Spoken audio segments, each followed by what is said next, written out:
आप सभी का आज के इस सेशन में बहुत बहुत स्वागत है।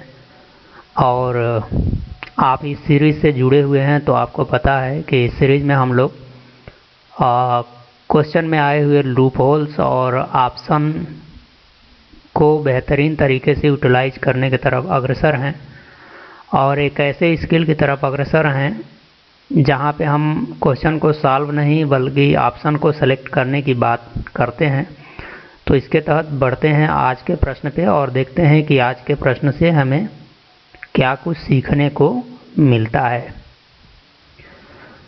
और ये रहा बहुत ही प्यारा सा क्वेश्चन आप सबके सामने, और देखते हैं कि इसमें क्या कह रहा है और क्या जानना चाहते हैं और इसका क्या ऑप्शन हो सकता है। कहा है कि if A B C D and E F are arithmetic mean. ध्यान में रखना है यहाँ पे क्या कह रहा है कि ये सभी अर्थमेटिक मीन है किसके, तो बिटवीन 2 एंड 12। और तब हमसे पूछ रहा है कि then A plus B plus C plus D plus E plus F, यानी इसकी वैल्यू हमसे पूछ रहा है। और हमारे सामने 4 ऑप्शन भी है, नन ऑफ दीज भी है। ध्यान में रखना है कि यहाँ पे A B C D arithmetic mean दिया हुआ है, तो यहाँ से हमें आइडिया, इसका कंसेप्ट हमें क्लियर होना चाहिए, इसका कंसेप्ट हमारे पास होना चाहिए बेहतरीन तरीके से। तो यहाँ पे यदि ये कह रहा है कि ये अर्थमेटिक मीन है, तो अर्थमेटिक मीन क्या होता है और वो समांतर श्रेणी में किस तरह का रोल अदा करता है, इसको समझने की थोड़ी सी कोशिश करते हैं।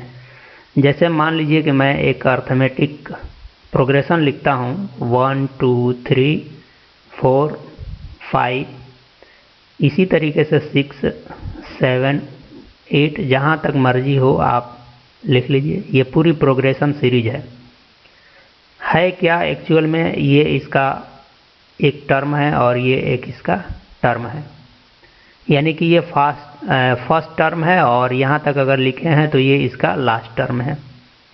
बीच में ये जितने भी टर्म हैं, ये जितने भी टर्म हैं, ये सभी के सभी अर्थमेटिक मीन कहे जाएंगे। किसके, तो 1 और 9 के, यानी कि बीच के ये सारे टर्म 1 और 9 के क्या हैं, अर्थमेटिक मीन हैं। तो यहाँ से क्या ऑब्जर्वेशन आपको मिल रहा है, अगर आप इन अर्थमेटिक मीन को देखें, यानी कि 2 3 4 5 6 7 और 8 को, तो ये खुद अर्थमेटिक प्रोग्रेशन है, ये खुद अर्थमेटिक प्रोग्रेशन है।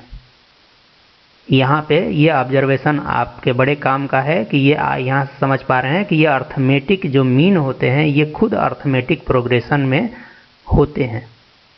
एक आइडिया ये लग गया। दूसरी बात, एक आइडिया ये लगाना है कि किसी भी अर्थमेटिक प्रोग्रेशन के फर्स्ट और लास्ट टर्म का जो सम होता है, जैसे इस केस में यहाँ पे 10 है, उसके इस टर्म और इस टर्म के क्या कहेंगे के समेशन, इसका भी समेशन 10 है, बराबर होता है।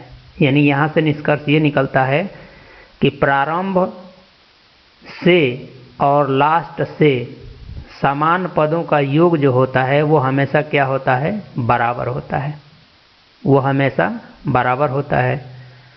तो अब अपने यहाँ पे बढ़ना है हमें, ठीक है। जैसे आप यहाँ जस्टिफाई करा सकते हैं, जैसे ये अगर पहले इस प्रोग्रेशन में आप देखते हैं तो ये यहाँ से दूसरे नंबर पे आता है, जैसे ये तो पहला हो गया, ये दूसरा और ये तीसरा नंबर पे। इधर से भी आप तीसरा नंबर ले लीजिए, 1 2 और 3, इन दोनों को ऐड करिए, क्या आ रहा है, 10 आएगा।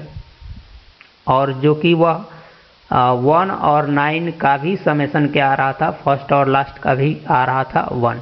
ठीक उसी प्रकार यहाँ पे हमें दिया हुआ है कि ये 2 है और एक टर्म क्या है, 12 है, और इसके बीच में A B C D E F, ये सारे टर्म हैं, ठीक है। तो ये सारे टर्म हैं तो निश्चित रूप से ये भी अर्थमेटिक प्रोग्रेशन में ही होंगे, और इनका जो सम होगा, यानी यहाँ पे जो होगा और जो यहाँ पे होगा, इसका सम इस सम के बराबर होगा। तो एक आइडिया हमें लग गया कि इसको जब आप जोड़िएगा तो क्या मिलेगा, 14।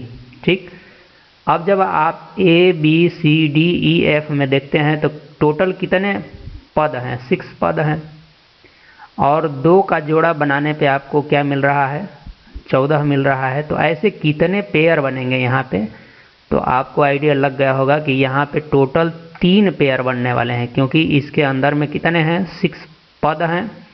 तो इनका पेयर बनाइएगा तो कितना पेयर बनेगा, 3 पेयर बनेगा, और एक पेयर का कितना वैल्यू है, 14। तो 14 से मल्टीप्लाई कर दीजिए, कितना आ जाएगा, 42। ठीक है, और यही हमसे पूछ रहा था, तो बिल्कुल इसका आंसर क्या हो जाएगा, ऑप्शन बी। ठीक है, तो इस तरह से निकालना पड़ता है हम लोगों को। यहाँ पे आप अर्थमेटिक मीन का ये जो कंसेप्ट है, इसको थोड़ा और क्लियर करने की अपने स्तर पे कोशिश करेंगे। हालांकि मैंने तो यहाँ आपको स्पष्ट कराने की कोशिश की ही है। तो मैं आशा करता हूँ कि ये बात आपको समझ में आई होगी। मिलते हैं अगले सेशन में, तब तक के लिए आप सभी को बहुत बहुत धन्यवाद।